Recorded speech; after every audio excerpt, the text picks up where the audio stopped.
folks. Welcome to Project Gamma. At Project Gamma, we have smart conversations with smart people across technology, entrepreneurship, and cybersecurity. My name is Warner Moore. I'm a technologist and a cybersecurity leader who helped build multiple business-to-business software as a service companies who's passionate about building modern cybersecurity programs. I'm also the founder of Gamma Force. At Gamma Force, we help tech and health tech companies with cybersecurity strategy by acting as their fractional security organization. Excited to have a conversation today with Robb Winkle. Robb has a deep career as a technologist that focused on front-end technologies earlier in his career. After spending some time in enterprise, Robb transitioned to working as a consultant. During his time as a consultant, he realized that AI could help make business technology integrations easier and co-founded Doohickey AI as their chief technology officer. Welcome, Robb. Hey, thanks for having me.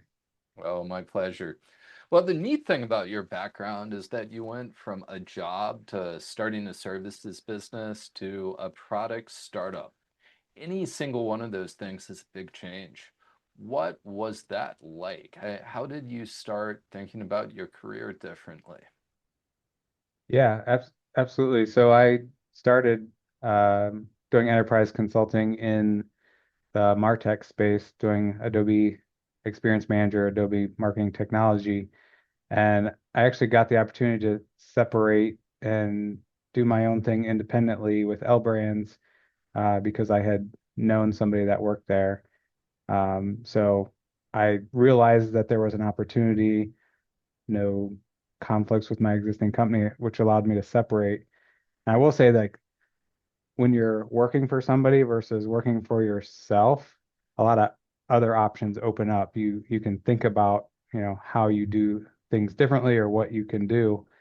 So that was a key thing, which allowed me to actually join with my co-founder Ryan at Blended Edge to be able to go do something else, which I was more risky, which I may not have done in the past. So it was definitely me separating from working for somebody else allowed me to go out and do some other things and some interesting things. So when we started Blended Edge, uh, we started as a consulting company with the same thesis we've always had around integration, which is, some products just they don't exist without integration, and you have to be integrated into other problems and into other products. And we wanted to help people, be able to build those integrations easily and scale them out. So we started as a consulting service, setting up open source integration platforms for our customers that they would host. So there was always a setup, there was projects to like do specific integrations for them. There was ongoing work of building integrations on that platform. And then if they had a software product themselves, which all of our customers did then, they would embed that into their product so that their users could self-service and sign up for integrations. So our work was all project based of like adding these integrations to the integration platform. And so we got to a point where the customers didn't necessarily want to manage that integration platform. So our first pivot was actually to add additional managed services offering to our customers. So we were doing consulting as well as managed services, making sure that that integration platform was up. If something came up, they could reach out to us. And we were doing that for a while. We started seeing the same problems. Customers would reach out to us, and if there was an issue that came up, and we could get in and solve the issue for their particular instance of the open source integration platform. And so that we were doing that for a while. And as we did more and more of these with customers, we realized a lot of them had to do the same things to embed this integration platform into their product.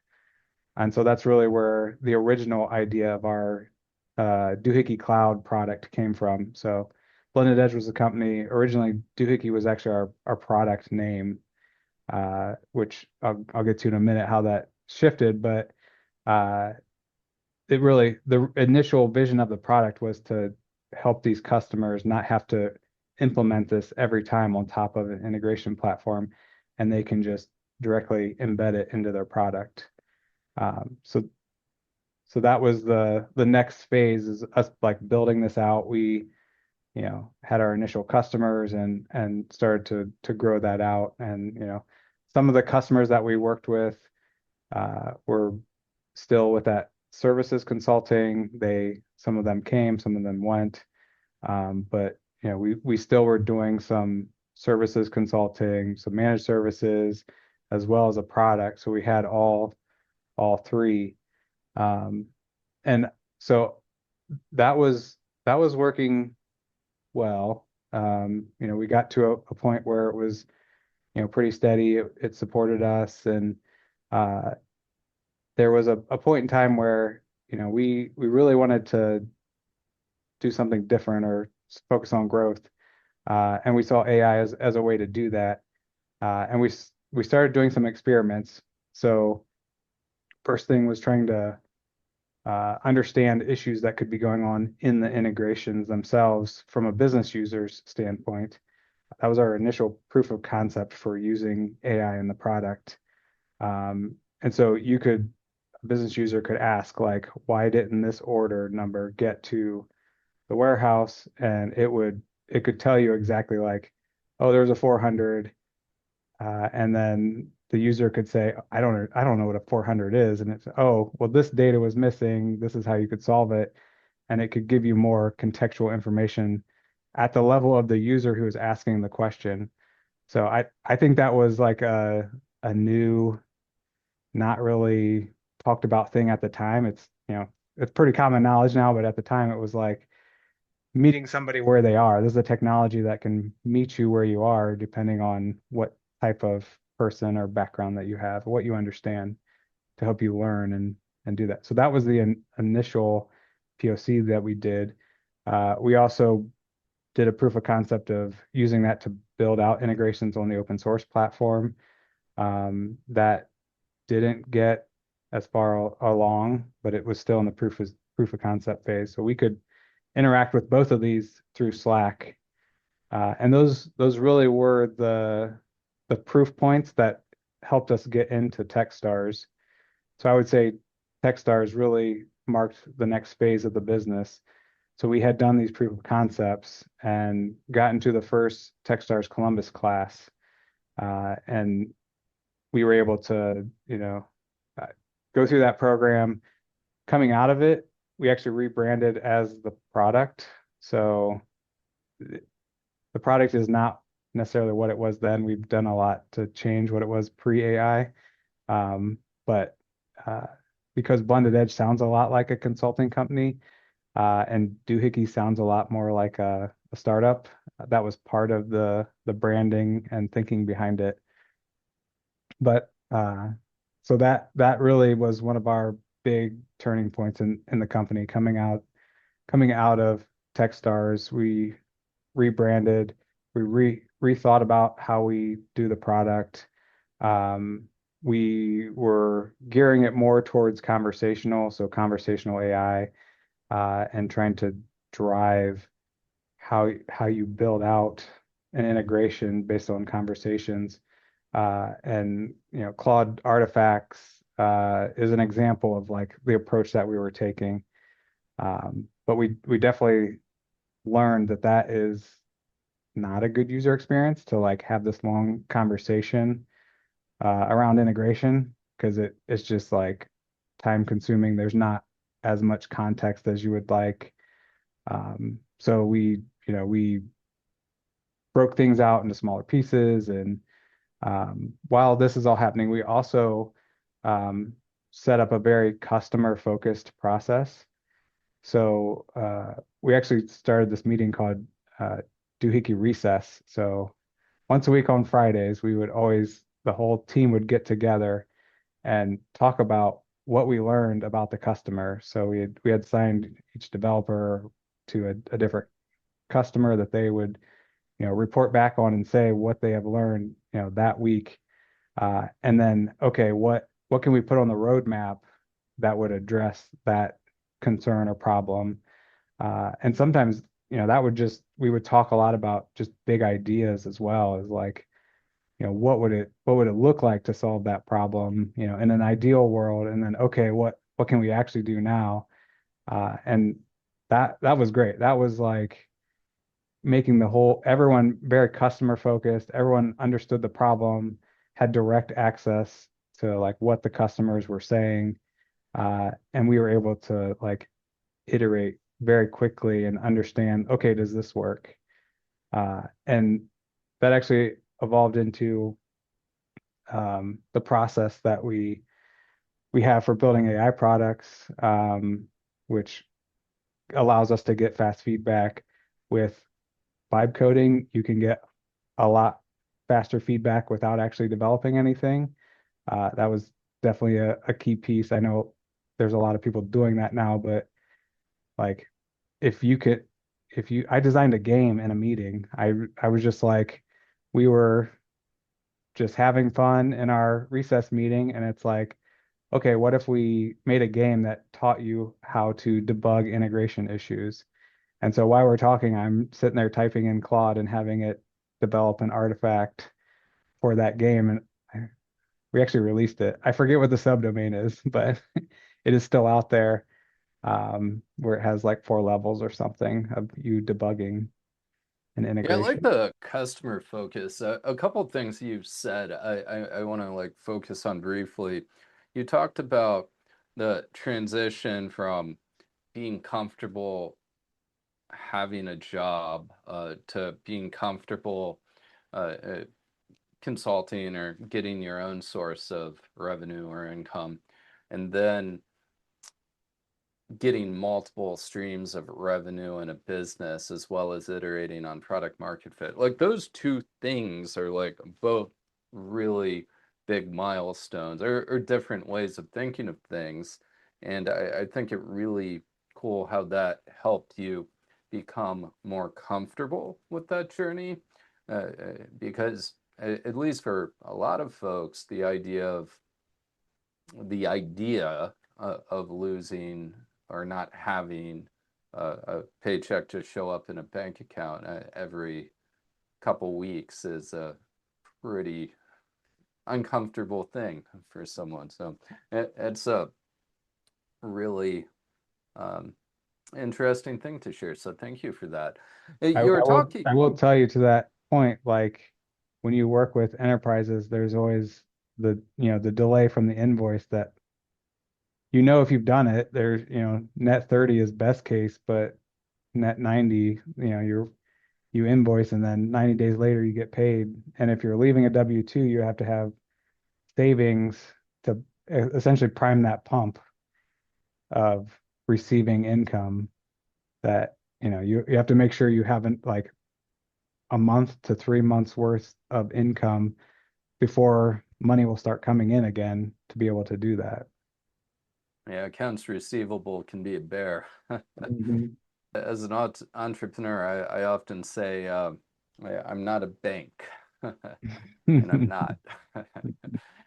At Doohickey AI, you started talking more about that transition to product, like really going all in on product. And I know you had 4 pivots in a relatively short period of time.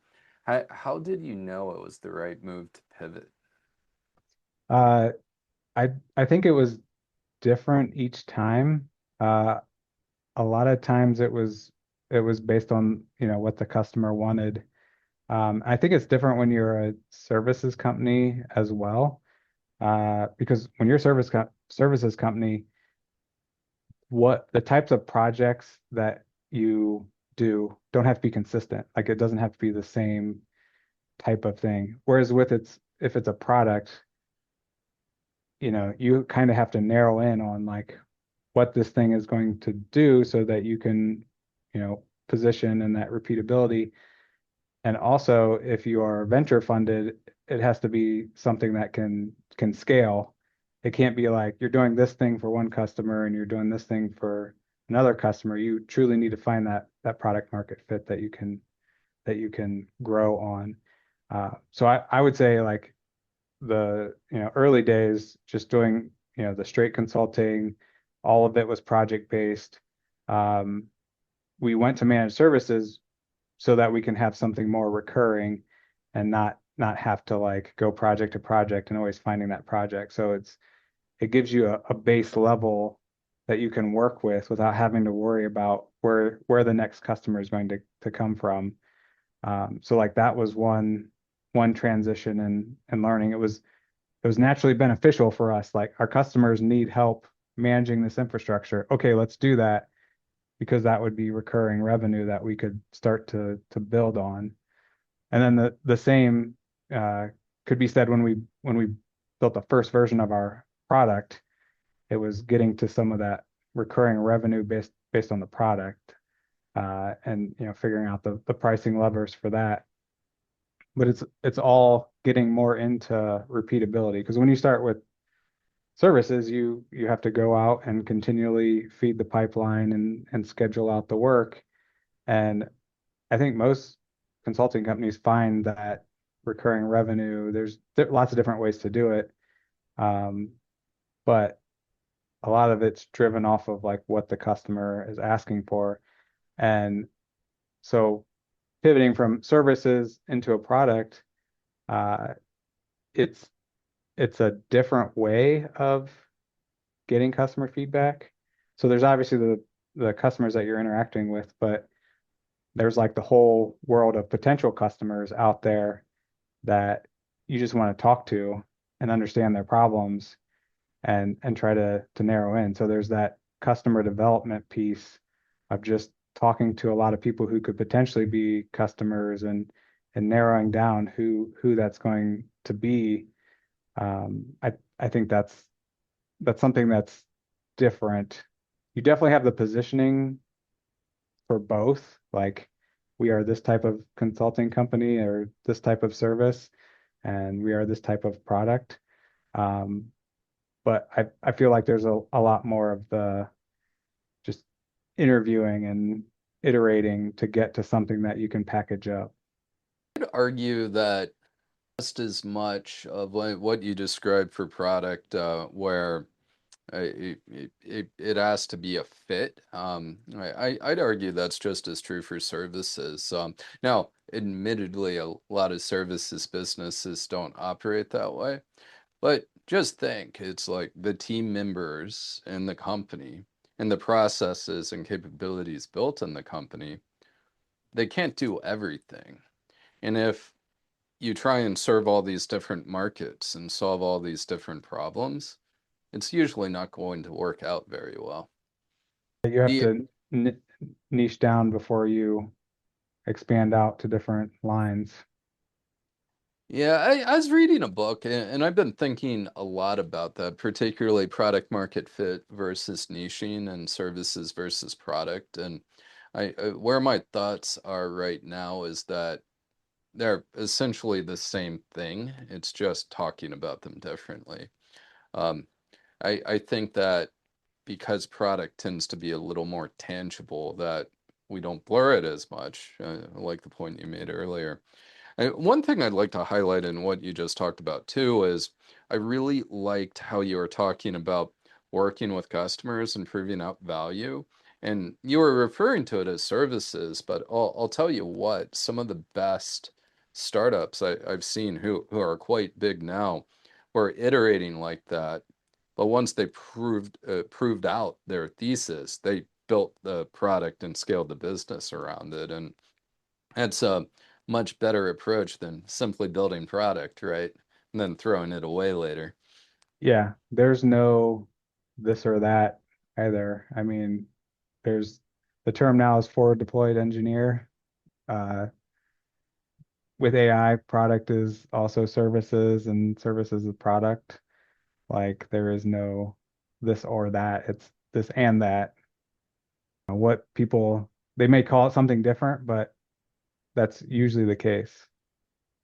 in a health tech company, I helped scale to a unicorn.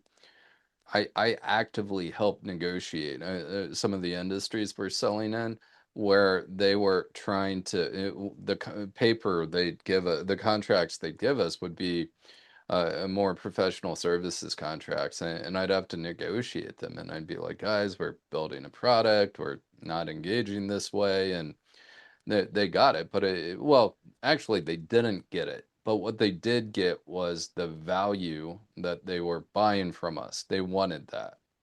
And they wanted it enough that we were able to navigate around the box they were trying to put us in. And frankly, it would have been way easier to just accept it. And they would have given us a lot of money to just accept it, but it would have kept us from being a unicorn. And Mhm. I I, I wouldn't draw hard lines around that. And honestly, at the time, I probably would have, and I'm much more nuanced about it now because I do think there are tech-enabled services businesses that are more tech companies than services business that can scale really well, and the services make a lot of sense for those business models. So generalizing is a disservice, but I do think that thinking tech first is a better way to think of it if we want to build a tech company. Yeah. Yeah. Uh, you had some business traction at Doohickey, and then you decided to seek outside capital. What drove you to that decision? And why not bootstrap?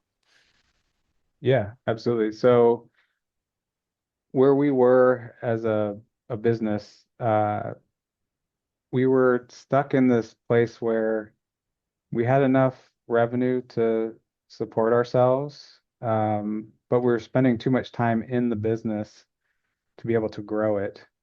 So it's like we weren't able to grow it to hire more people to get out of the business, and we didn't have the current revenue to do it. So we were just like stuck in this in between place where we were just helping our customers and doing the projects, and we weren't able to get tell them no because we needed that revenue. And so that's why we decided, this isn't somewhere where we want to be. We actually want to do something that will grow. Otherwise, it's not really worth our time to try to just get stuck in this. And we're also at risk because if one of our customers were to say, no, we don't want to work with you anymore, then we have to replace that revenue while still trying to work in the business. So it's not a good place to be stuck. I do think there are different challenges at all stages. In the moment, that there are always the worst challenges, right? And then there's another one. That's something I often remind myself of as a founder whenever I'm working through a problem, and there'll be a different problem in the future. It's what we signed up for. Exactly. And I think a lot of it's about, what you want to get out of the business as a founder. Like uh, Ryan and I were fine bootstrapping, but we weren't fine being stuck, like we had a lot of sales leads coming in, a lot of them weren't closing. There was also a lot of this was around 2023 as well, when all funding dried up for our customers. So there was a timing aspect to it as well, is, our customers weren't spending money. So then we, find ways to continue with the existing business until, those come back around. And so there were these inflection points where Ryan and I would just have to get together and brainstorm, like, okay, how do we bring in revenue? And then we would go out and see which one will work. Um, so that that is part of why it's, that timing, we were just, stuck in that cycle, and um, figuring out if that is the right customer that we want, if there's a different customer. So we did like go through that that process as well. Switching topics a little bit, you shared with me recently that language is the best abstraction. What do you mean by that? Yeah, so this was something I came about from lots of pain and suffering because when you deal with integrations, nobody likes integrations. They want them to just work. And so when we were building out the product, you have an integration platform. You are integrating with other systems. You're building flows. And so, we were using Open API docs, and that is a huge spec, and it's made for everybody. And most people don't use the whole spec, but if you support Open API docs, you have to support everything. And then they came out with it used to be called Open API workflows, but now it's Arazzo. Uh, it's a way to build based on a business case. If you have to make multiple calls to an API endpoint, it defines how you make those calls to accomplish a business task. And so we were using all of these as an abstraction on top of integrations, and having the LLM generate an Arazzo document. But the Arazzo document was also dependent on having an open API doc defined. And I just found myself one day like thinking, I was trying to debug the Arazzo document, and I was like, this is complicated. Like, I don't remember. I have to go look all this stuff up to figure out like the spec and what it should look like and how we configured the underlying abstraction and code to use this. And uh, I was just like, this is too much. And so I was like, what if we just got rid of all that? Because, you know, at the top language is like your requirements for what this integration is supposed to do. And at the bottom is actually the code that runs it. So all that stuff in the middle, can you just get rid of it? At the same time, so this was like May, and coding assistants were good enough to just, you could tell them to go build something and they would go build it. And they could generate, good tests, and uh, it's it keeps getting better. But I was like, can we just take the business requirements and then generate an integration workflow? Because honestly, all those abstractions in between, they were just adding complexity. They were supposed to make things simple, but they actually box you in as well. So like your abstractions become the way that you think about building integrations when that may not actually be the best way. But if you cut out all the middle and you're just generating code, so I have language and I generate code, you get rid of all that and it's working. And so let's say you have to update it. Well, now you can use language to update it. You can use uh, monitoring software that uses language. So you make sure that you're emitting, from this flow, what's happening. And if you think about it like site reliability, and you have, objectives and measures for how this should operate, and if it's under those metrics, and then you have to fix it, and you're able to generate the integrations, then you can feed that right back in to generating the integrations to fix it, to validate it. And you also have uh, if it's a workflow and you have input outputs for steps, you could actually replay those steps to make sure that that integration works before you deploy it. So there's like this self-sustaining cycle that you can get to if you actually remove all of the in-between abstractions and go straight from language, business requirements, into like the primitive that you're actually trying to do. And I think AI allowed us to do that. I don't know if that's the right solution for everybody, but that's how I came to this, like, yeah, language. That's the ultimate abstraction. That's what we use, between each other to describe the problem, describe what we're trying to do. And if you can just translate that directly into code, you don't need those abstractions now. Yeah, I like that thought a lot. It's something I've been thinking a lot about and talking a lot about is my take is Gen AI is a paradigm shift, but we are still solving the old paradigm. And an example of that is we're using computers to talk to computers using the language that we created for humans to talk to computers. So acknowledging your context is slightly different, but I think it illustrates part of the challenge where we're using new tech to solve the old paradigm. And I think there's a lot of opportunity for us right now as we're going along this journey to step back, think about what the actual value creation is. And all this meta stuff we're doing along the way that made sense with the old paradigm might not be what we need to get to the value creation any longer.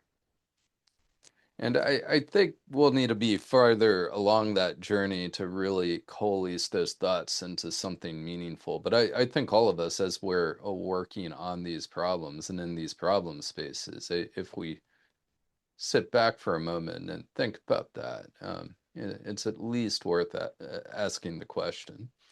Yeah, I've definitely been like immersing myself in the different ways that you can use AI today and understanding like what patterns are out there.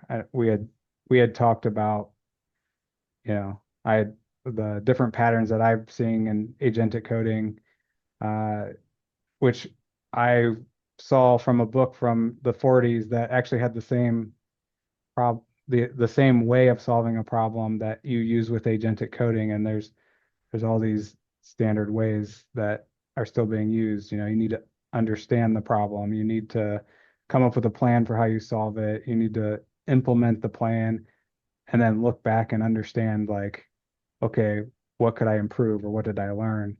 Uh, and I think understanding what is the higher level primitive from, the first principles helps us like go forward. You're not worried about like, oh, do I create a bunch of markdown documents or blah blah blah. It's like, no, if you understand the higher level concept of what you need to do to solve that problem, you can start to fill in the details underneath that. What's the name of the book? It's how to solve it. How to Solve It. The and I like some thoughts that you shared with me before when we were talking, where you were talking about agentic coding and provide the humans, us, setting the context for what the definition of success looks like. Um, Setting the meta context, I think is very important. Yeah, correct. And that so that is it, I think we went through a phase with the company where I was trying to encourage the developers to use more AI. And then I think they over-indexed and we started getting slop in the code base. And then everybody came back and was like actually looking deeper at what they generated and not just pushing things forward. Uh, so everyone, I think everyone is going to go through this like, oh, we have this great tool. And then you start generating a bunch of slop and then you have to kind of pull back. And the right solution is that you should always have the human in the loop to help define these.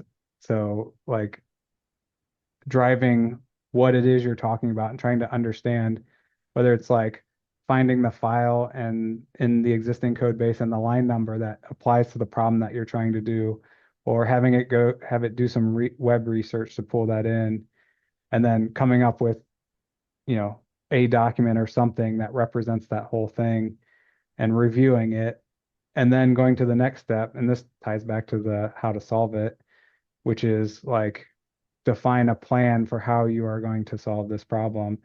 And you feed in the research and, walk through it to come up with that plan and make sure that you review that entire plan. Like you need to make sure that everything that's in there is correct. And then that feeds into like actually creating tasks for the implementation phase. Uh, I I've actually had coding agents go off for like 4 hours because I went through this process and had it define out all the tasks, and it was based on what I knew I wanted to build, and I had reviewed every single task, and then I just like let it go.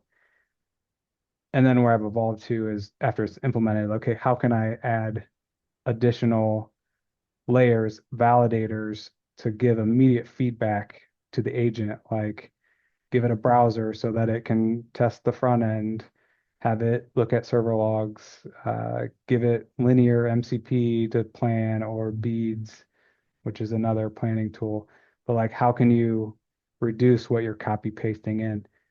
So those are like individual things in that process where the human is in the loop, know when to automate, know when to like check that everything is correct. And then, that's always going to be the case. Otherwise, you're just going to get AI slop. So no more slop. Love it, Rob. Building actual things, not just talking about it. Exactly. So bittersweet. You're at the end of your journey and shutting down Doohickey AI. Why? What are the big lessons you learned on this journey? Yeah, I think bittersweet is the right way to put it. Because Ryan and I, we put a lot into the business, and we've been through 4 different pivots, and we've been working on the business. And we did get to a point where it's like we either want to grow this or let's do something else. Um, and so that's where we were as a business. And I think for the problem that we were trying to solve, and I talked about it a little bit earlier, that self-sustaining loop of generating integrations and monitoring them.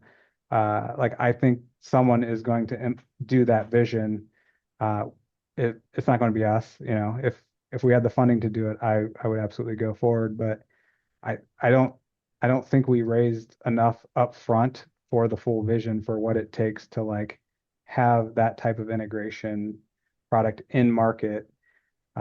So I learned a ton from the business, and that doohickey recess I think is invaluable. Like the stuff that we did and the culture that we built are all things that I'm going to take away from it. But the word bittersweet is relevant because I'm sad that we are folding it down, but I'm also hopeful to go on and do something else, and use all the things that I've learned, uh, hopefully for, something that is extremely relevant today and I can learn, work on a good problem with good people. Thanks for being here, Rob. I'm excited to see what you build next. Do you have any closing thoughts or books or anything you'd like to share with our audience today? Yeah, I would say that the book How to Solve It, it's super interesting. It is old. It's interesting how it ties back into um, like just the way that you solve. It's about math, but it doesn't apply to just math. Um, I would also say that um, anyone feel free to reach out to me because I'm super into evals and how you build a reliable product. So that's something I'm always happy. We never touched on that, but that is something I'm super passionate about, building AI products. This is part of my learning from our process as well. Um, so yeah, How should folks reach out to you? feel free to reach out to me on LinkedIn. It's Robb Winkle, Rob with 2 B's. Is the username, same on Twitter as well, or Cool. X. Cool. Thank you for listening to Project Gamma, presented by GammaForce.io. If you've enjoyed this podcast, check us out on your favorite podcast platform to catch future episodes.